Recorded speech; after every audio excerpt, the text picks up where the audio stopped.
but there was something really important that I wanted to talk to you about that I wasn't able to follow up with yesterday. I don't know if you have the same concern, but I'm triangulating something that really worries me. I'm looking at a president who says that the basic tenets of what holds this so-called society together, the media, law enforcement.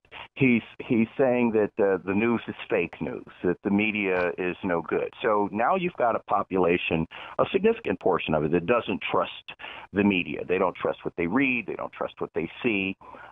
He's saying that law enforcement, the FBI specifically, but that they're corrupt and they're no good. Right. And at the same time, we have this whole thing going on with our elections. Now, prior to Trump, we had hanging chads, voting machines that didn't work, blah, blah, blah. But now you throw in the Russian meddling element and all of this stuff. This is basic stuff that holds the society together, right, particularly this one. And I'm very concerned about anything that may happen. Think of a terrorist attack or some major natural disaster. I think this place is going to come unglued, Tom. I really do. I mean, when you've got a population, a significant portion thereof, that have lost faith in, the most basic foundations of the government and the society, I think it's very worrisome. Do you feel that same way? I do, and I felt that way more a year ago than I do now, frankly, because what I'm seeing is people waking up. And in terms of the society coming completely unglued, I'm very skeptical about that. Again, I think that so much of this just depends on Rupert Murdoch. Rupert Murdoch did this to Australia. In fact, he owns the majority of the media in Australia. He's the largest single media holder in Australia. I don't know if it's a majority or plurality. He did this in the UK, and then he moved to the United States, and he's doing it to us.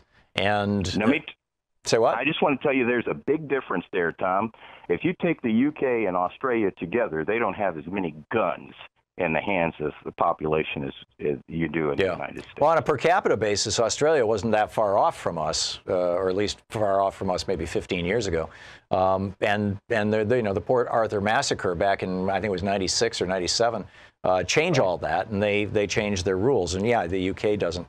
But I think the idea that Tim McVeigh's dream is going to come true, that something is going to provoke basically a nationwide race riot, and the white people are going to be the ones who are rioting, and they're going to go out and kill people of color and Jews, which was what he thought he would provoke by blowing up the Oklahoma building, or the federal building in Oklahoma City, based on that novel, The Turner Diaries, which is so ubiquitous in these hard right neo-Nazi circles, where that's exactly the scenario. And, he thought Bill Clinton was going to clamp down. He thought Bill Clinton almost started things, with Waco. And so this was the 2-year anniversary of Waco to the day. And he was just going to, all this kind of stuff. And it didn't work. It didn't work. You get these ripples in the militia. But I think that the militia, the people that frankly, I knew some of these people back when I was a kid growing up in Michigan, or at least I knew their parents. And they are the fringe of the fringe. And I don't think, beyond, the kind of threats to individuals, I don't think that they represent that much of a threat to our society. I am concerned about the breakdown of trust, the lack of trust in our institutions, Kenyatta. I agree with you on that. Thanks a lot for the call. I just, you see the meeting in Charlottesville, a year ago, and then they tried to redo it again this year, and it's like, nobody showed up. Here in Portland, it was just an enormous effort just to get a few racists, out there, and they were wildly outnumbered by the protesters. I am not saying I'm not concerned. I'm tremendously concerned. But I think at the end, good and right is going to prevail. I really do.